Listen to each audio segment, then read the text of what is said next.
No UFC this weekend, but Bellator and Glory Kickboxing will both be in action, with Glory taking place on Friday at the same night there as Bellator as well. Starting first with Bellator, that's going to be Bellator 162. It will feature 4 fights on the main card coming from the FedEx Forum in Memphis, Tennessee.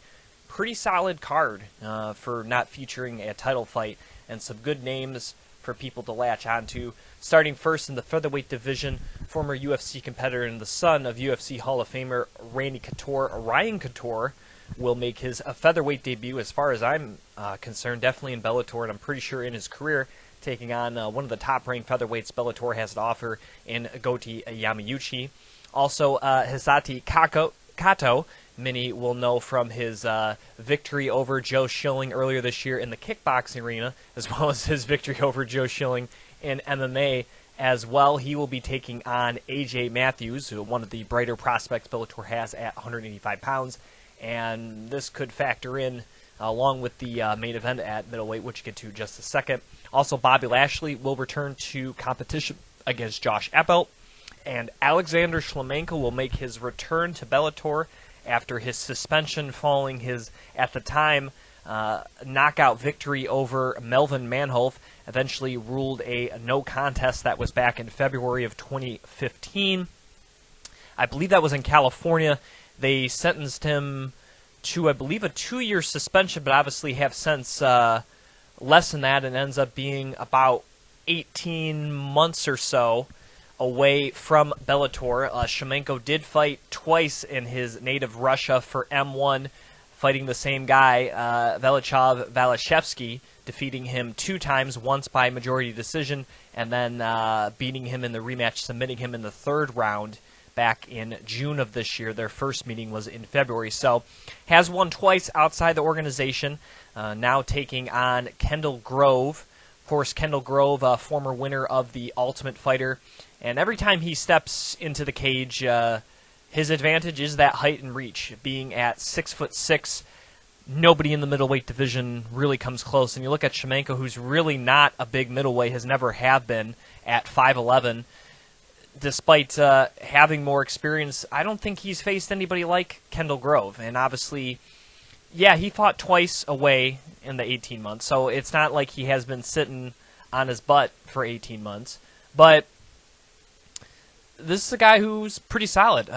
He had a tough go there against Brendan Halsey back in May of last year, but has since won 2 consecutive fights, both by knockouts, as he's defeated Joey Beltran, a guy who's competed at heavyweight, so knocking out that guy at middleweight, awfully impressive.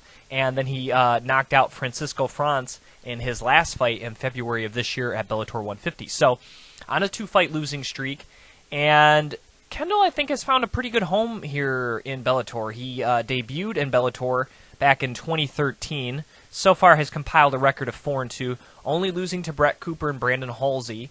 Of course, Halsey's an absolute monster when he can make weight. Again, the guy that will probably end up having to fight at 205 pounds. And he lost to Brett Cooper, but that was when Brett Cooper kind of had a little bit of a run there. And this is a nice turnaround for Grove, who before entering Bellator was looking like he was at the end of his career. He had lost 3 fights in a row, 2 of them to quality competitors like Jesse Taylor and Mahmoud Khalidov. So those aren't absolute slouches or anything. And also he had a victory over Derek Brunson as early as 2012. So this is a guy who's still, even out of the UFC, was able to take on some quality competitors and beat some of them. But coming into Bellator, there was not a lot of fanfare on a 3-fight.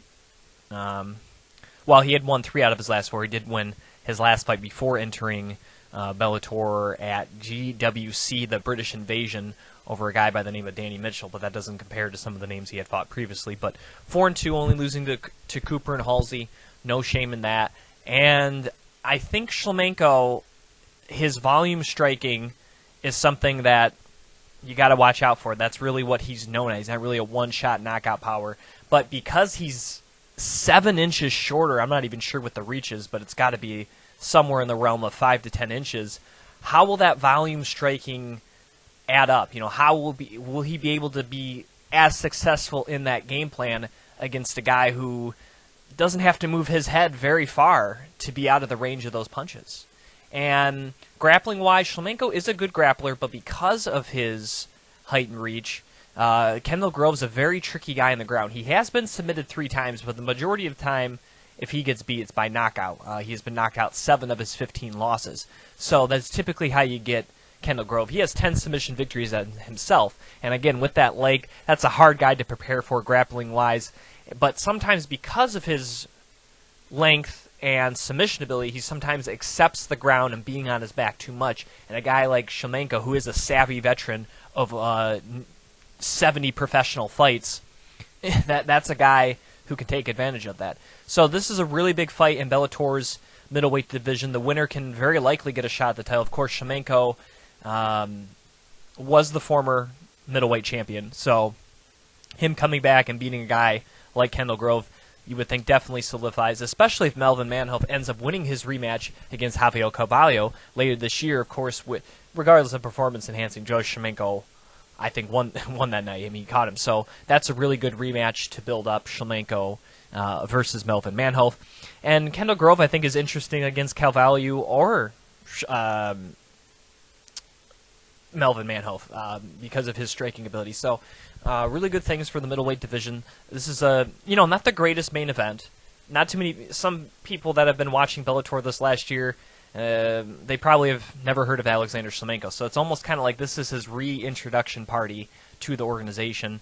And it would have been nice to have this featured with a title fight, but for a non-title fight for Bellator, this is one of the better ones that I believe they have and will have this year. Bobby Lashley's been pretty good. Obviously, he hasn't been beating great competition. We'll see how Josh Alpelt fares. I'm excited to see Hizaki Kato. This is his first fight since beating Joe Schilling in kickboxing. So this should be interesting to see. He's a guy that factors in the middleweight division as well.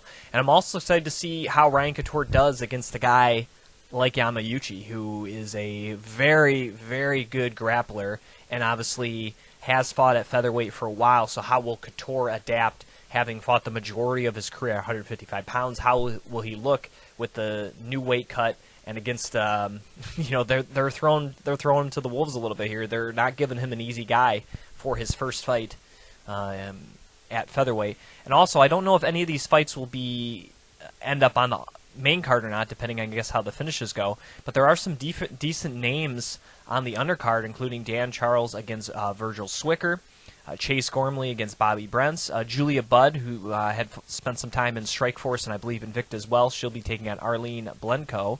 Also, Kimbo Slice, real name Kevin Ferguson, so his son, Kevin Ferguson Jr., I guess they've been calling Baby Slice. He will make his professional mixed martial arts debut as he takes on Rick Bing. That will be on the undercard.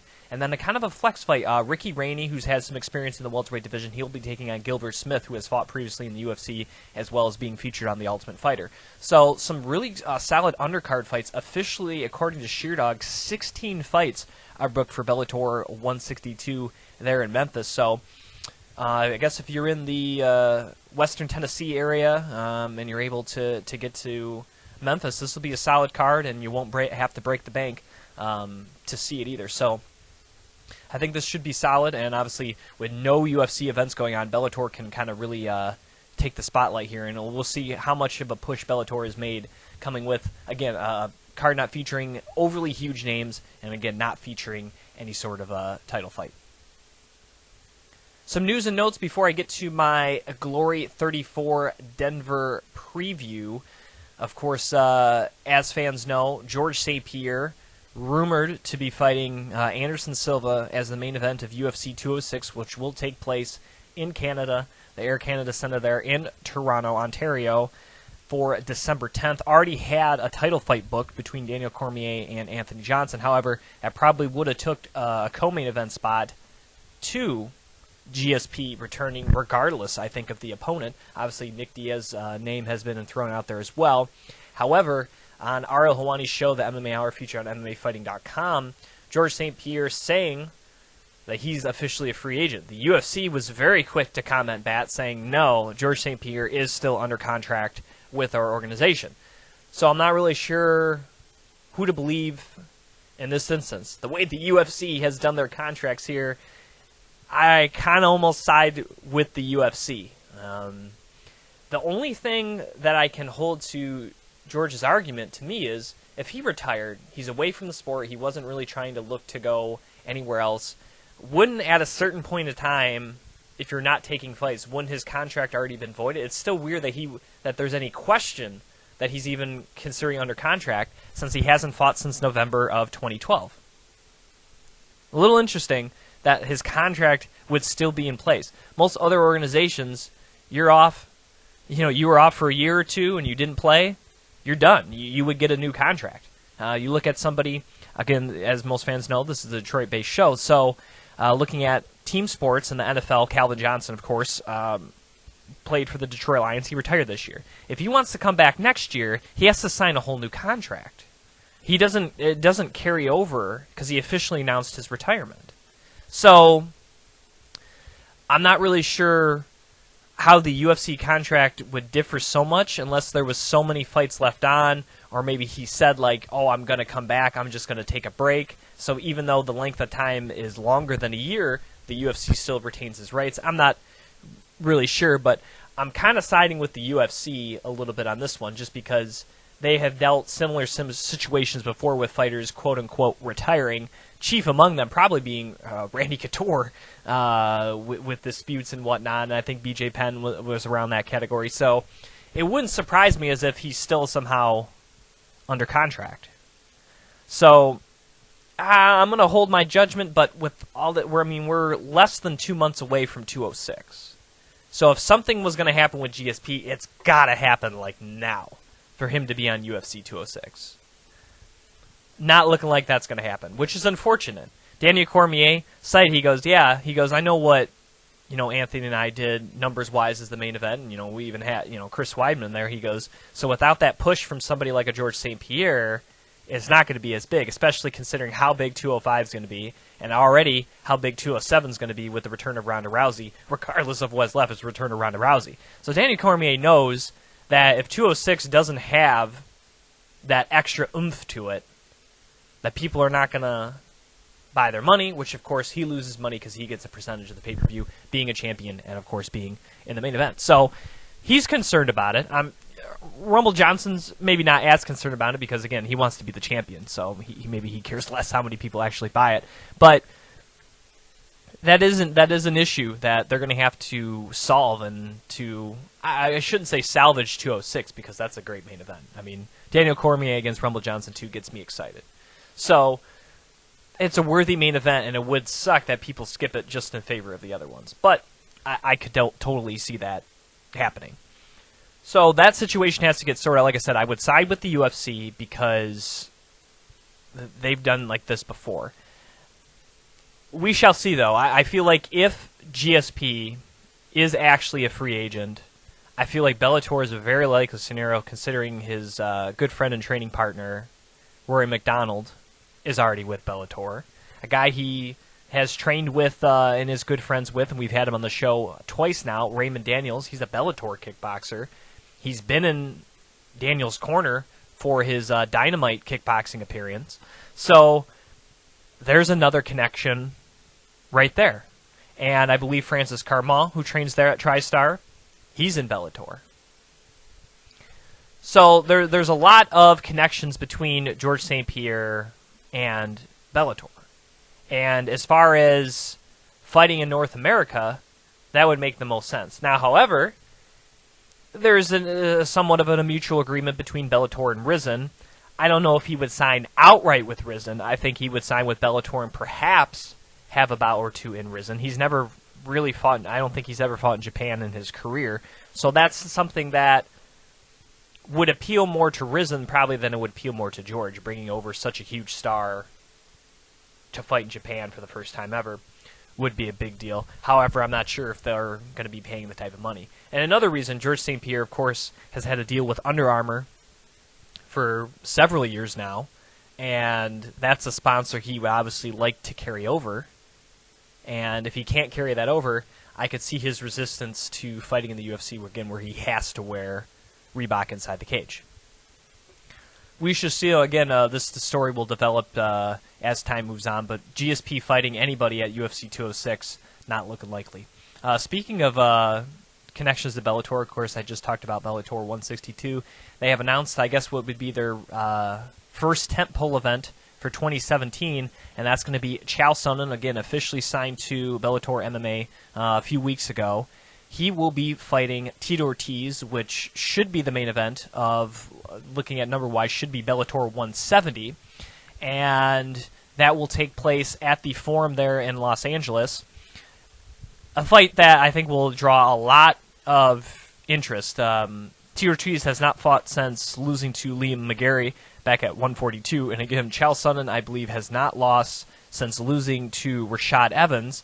That was at UFC 167. Of course, there was a problem with some PEDs and got suspended by the Nevada Athletic State Commission there shortly after, which was a 2-year suspension. However, that suspension is now up, and I guess he had a death of his young child, I think, has maybe kind of motivated him to get back in there. I don't know financially, but that's a tough thing to swallow, regardless of whether you've had a child before or that was your first attempt. And that's definitely something that's a life-changing event. That's something that you're probably never going to get quite over. And coming back, even if it's just for one fight or 2 fights, that's something that can kind of take your mind off, and you can focus all your energy into doing that instead of the tragedy that happened to him and his family. So I can maybe see the reason why coming back, and it can help you move on as a person and going back to something that obviously he was pretty good at for a number of years. And obviously somewhat of a kind of what-if scenario, because Chael Sonnen, even though he fought some of his career at 205 pounds, but while he was his best was at 185, but still it's a matchup of, 2 of the best guys, 2 of the best wrestlers to ever grace the cage. So kind of a dream fantasy matchup, a big matchup, and a matchup that's not, it's older guys, don't get me wrong, but it's not ridiculously crazy matchup. To me, it's not as ridiculous as, Kimbo Slice and Ken Shamrock, or Ken Shamrock and Hoist Gracie, or, anything crazy along on those lines. These dudes are not, in their 50s or anything like that. So from that standpoint, I like it. I'm sure they'll probably throw 1 or 2 title fights. Maybe it ends up being a sort of dynamite thing too. You never know. But I'm excited for that fight. I think it should be good, and most likely will be the last fight of Tito Ortiz's career. And that's a good way, win or lose, to go out against a name like that. I know there was rumors about him taking on Rampage, but I think Rampage is looking probably to fight at heavyweight. We'll see how that goes. But that's a big fight booked for Bellator, and that already brings them some news considering how many big fights have been named for the UFC. So Bellator getting their big fight booked there for January 17th. Also some news and notes. Paige Van Zant will take on Michelle Waterson as the main event of UFC on Fox 22, which will be in Sacramento. It will also feature her coach and training partner, Uriah Faber, which could be Uriah Faber's last ever fight. He will be taking on Brad Pickett. As of right now, that was scheduled to be on the undercard, but it could end up being on the main card.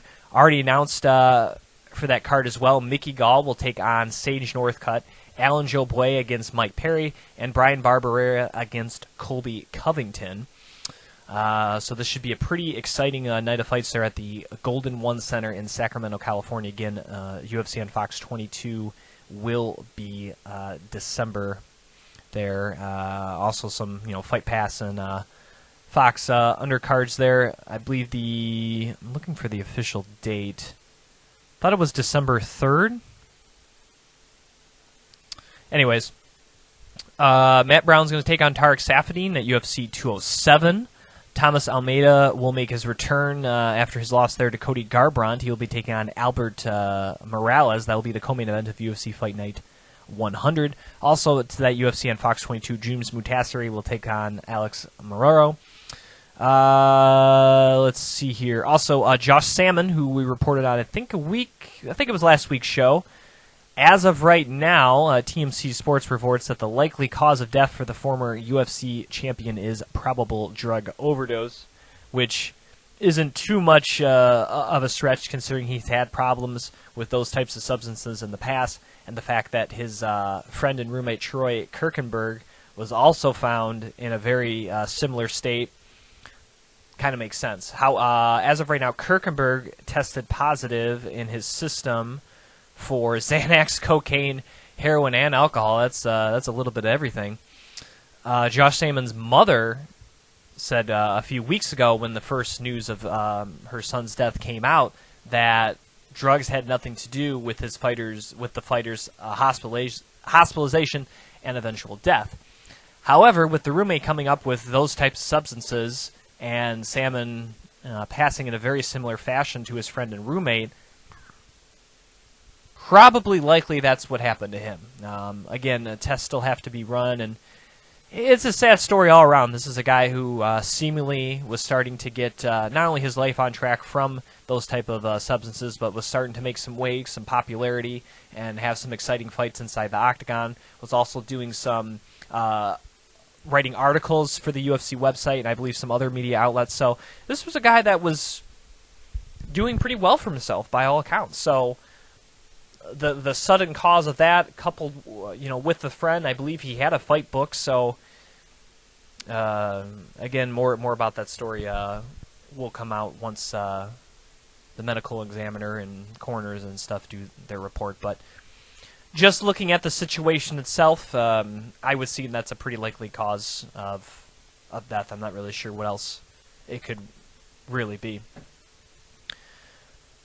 With that said, let's get to Glory 34. Glory returns to ESPN as well as the UFC Fight Pass with a very excellent card. At first glance, I'm not sure if this card was going to be that good as what we just saw at Glory 33, and maybe even what we were going to see at Glory 34. But the addition of the new main event of Nikki Holtzkin against Myrtle Groenhart, which I thought was going to serve as the co-main event to Bader and Rico in December in Germany, gets the main event spot here in Glory 34 in Denver. Super excited. Of course, these two fought not long ago for the welterweight title. I believe it was right around this time last year, following another Myrtle Groenhart tournament victory.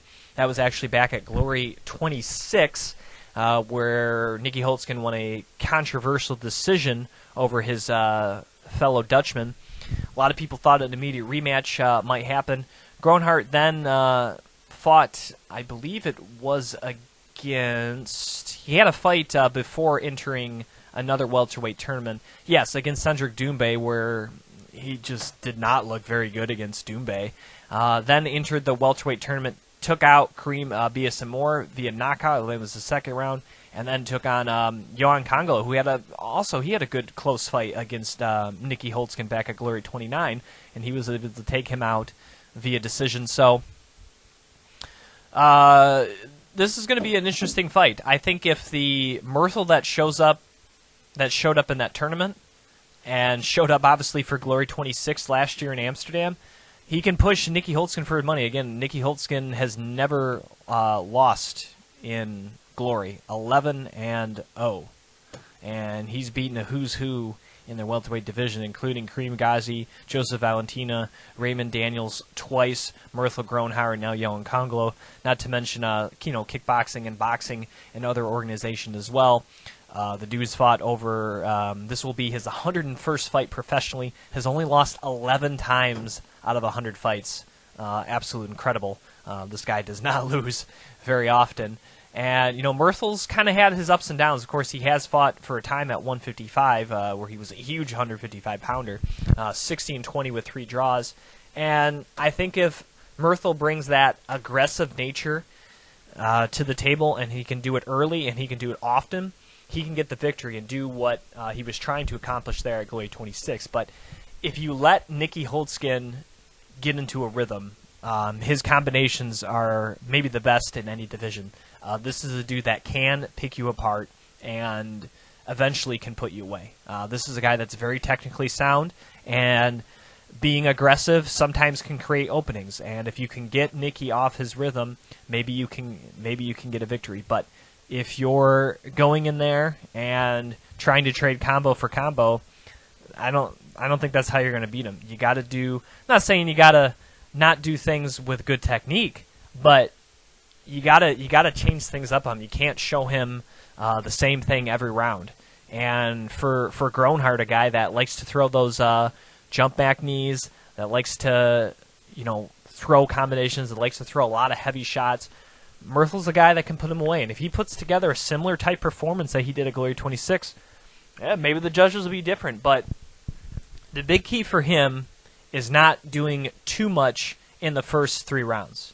Nicky Holzken definitely has the better conditioning of the two, but Murthel, he has to be aggressive but walk that fine line, because if he goes for broke and doesn't get the finish, Nicky's going to be there. Like I said, this guy doesn't lose very often. He's 100 fights, he's 189. That means he wins 89% of his fights. That's A- or B+, however you look at it. That's pretty good. Not too many people in any sort of fighting have that type of percentage. That's incredible. So this is a guy that, if you let hang around, he can come back and get you and finish you. So, Murthel's got to walk that fine line between explosion and pacing himself and making sure he can go 15 minutes, because Nicky sure as heck can, and is a guy that can do that and could do that to anybody in the world. So very excited for the main event. Co-main event got a whole lot bigger. Dustin Jacoby didn't look like he was going to take on somebody as high a caliber as Simon Marcus, but that's what we get for the co-main event. Super excited. A rematch between the two. They fought earlier this year at Glory 31, with Marcus coming out successful with a 5-round decision victory, of course, at the time defending his middleweight championship. Marcus, of course, lost last month to Jason Wilness, his Glory middleweight championship there at Glory 33, so he's going to be hungry. And Dustin Jacoby, this is a good chance to take on Simon Marcus in his hometown, where he should be very comfortable without the pressure of the title being on him. The pressure is going to be on Simon Marcus to try to get back to that number 1 spot. And for Jacoby, it being a 3-round fight, I think really helps him, because he won't have to pace himself as much. He's a much bigger guy than Simon Marcus, and I think that really helps him. Will the altitude affect Marcus? I don't know. This guy is a consummate professional. 44-3 in his career with 2 draws. He's fought the best in the world, and he's beat them. So I don't think it should be an issue, but you never know. It's one of those things that athletes like to dismiss until they get there. And obviously Dustin Jacoby, living and training in that environment for most of his life, he's used to it. He'll be ready to go for Denver, and that could an advantage where Marcus does have the speed advantage. Obviously, that was very apparent in their last fight at Glory 31. That could be a slight little X factor to help Dustin Jacoby. So, even though there's a middleweight tournament, a win by either could potentially supersede the tournament winner. And, of course, a tournament winner going through 6 rounds, and a potential 6 rounds, and obviously will go through 2 different opponents, maybe they won't be as ready to go as quickly against current champion Jason Wilness. So this is obviously a big fight in the middleweight division. Looking at the middleweight tournament, we have Belgario, Machado, Rob Thomas, and Aisana coming for the middleweight tournament. I'm not really sure. Thomas has the most Glory experience at being 2-3. Aisana has 1 Glory fight, 2 Glory fights for Machado, and none for Belgario. Belgario also has the 18-1. Thomas is only 8-4, but the fact he's already fought 5 times in Glory, I think that's a big deal. So I'm not really sure what to think of this tournament. A lot of unknowns, a lot of new faces, and a lot of guys who haven't fought some of the upper echelon talent here in Glory. So I'm not really sure what to expect. I would say I'd give a slight edge to Rob Thomas just because of his Glory experience. He's fought in, I believe, 1 or 2 tournaments before. He kind of knows what to expect. In his last tournament performance, it really felt like he was kind of holding back and trying to save himself for the main event. I think he was taking on Wayne Barrett. Wayne Barrett fought Dustin Jacoby.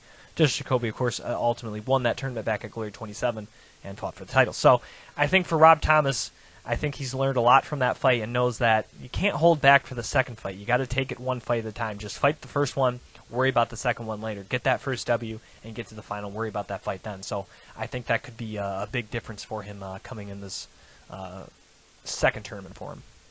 Fight Pass portion of the card, pretty awesome.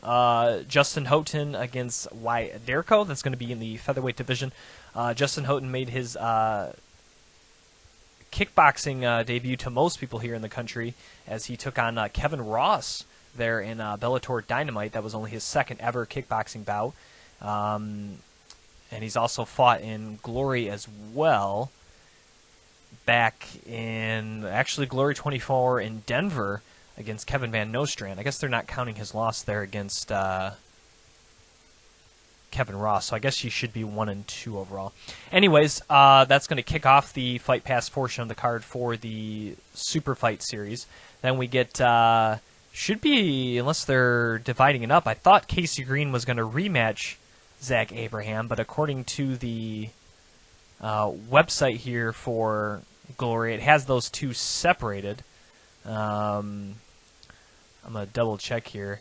It shows Casey Green now taking on Tongchai Sitson-Piong, which I'm not sure if that's any relation to the current Glory lightweight champion, Sitson-Piong. So that is the one matchup there, and the other one, the welterweight division. Richard Abraham now taking on Mathia, if I said that correctly. So it looks as though a rematch between Abraham and Casey Green will not be happening, at least according to their website. However, intrigued. Both those guys are excellent fighters. I've had both guys featured here on this very program. Zach Abraham, of course, his victory at Glory 31 in that tournament guarantees him a spot in a future title contenders tournament in the welterweight division. So regardless of what happens here, he will be in the next welterweight tournament, and he should be pretty hungry to come back in action. He took some time away after that tournament victory. He had got married and had his honeymoon and all that, as he talked about when he was on the show following that victory. So I'm sure he's hungry to get back in there. Hasn't fought for several months. And for Casey Green, obviously he's done some MMA in between. Obviously losing to Richard Abraham in a tournament many thought that he would be favored in. He's definitely got to be hungry to get back in there in Glory's very good welterweight division. Also, former light heavyweight champion Salo Calvari, he will return to action against the Dutchman by the name of Does, or Doves. I'm pretty sure it's Brian Does. And this should be a good fight. Obviously, Salo Calvari is a guy that's very aggressive, hits hard with everything, and definitely one of the best in the world at 59-4 overall. And, of course, he was the former Glory champion. So very excited to see Calvari back in action, and he's not taking on a slouch either there in Brian Does. So that will be the co-main event for the Fight Pass, and the main event of Fight Pass, originally scheduled to be the main event there on ESPN, now in Fight Pass, and I think it fits better.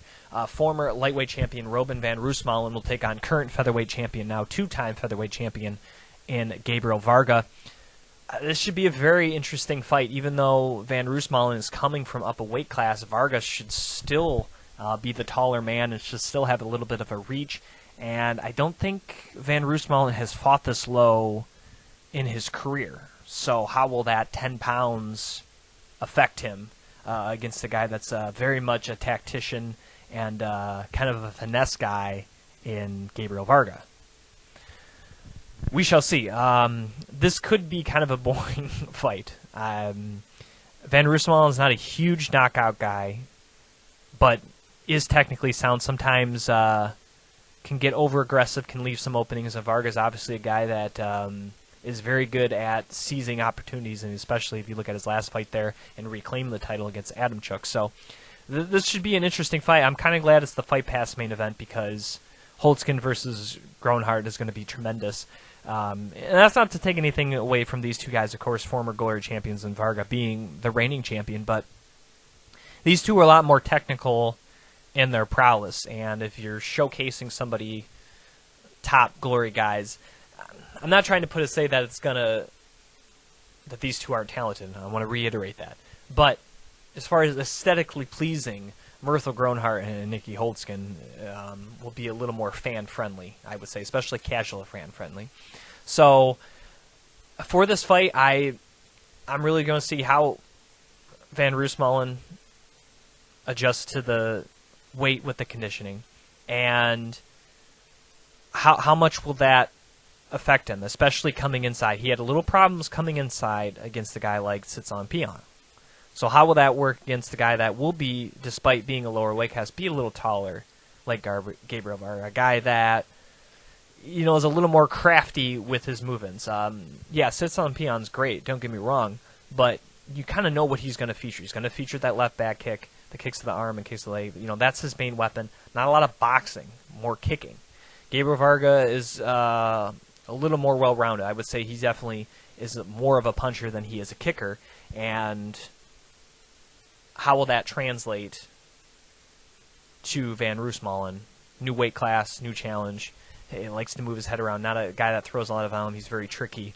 So it should be a very, very interesting fight. I'm intrigued just because, again, Van Roosmalen moving the weight down. And, Vargas said he's had problems struggling with motivation, and one of the reasons he cites for losing the title the first time around was he got that, and he didn't have quite that motivation to continue being the champion. That's one of the reasons why he said he kind of faltered and lost it. So how will that, will his head be right for this matchup? How will he fear now having to try to defend it again? Will that change his mindset against the guy that's potentially could become a 2-division champion very quickly?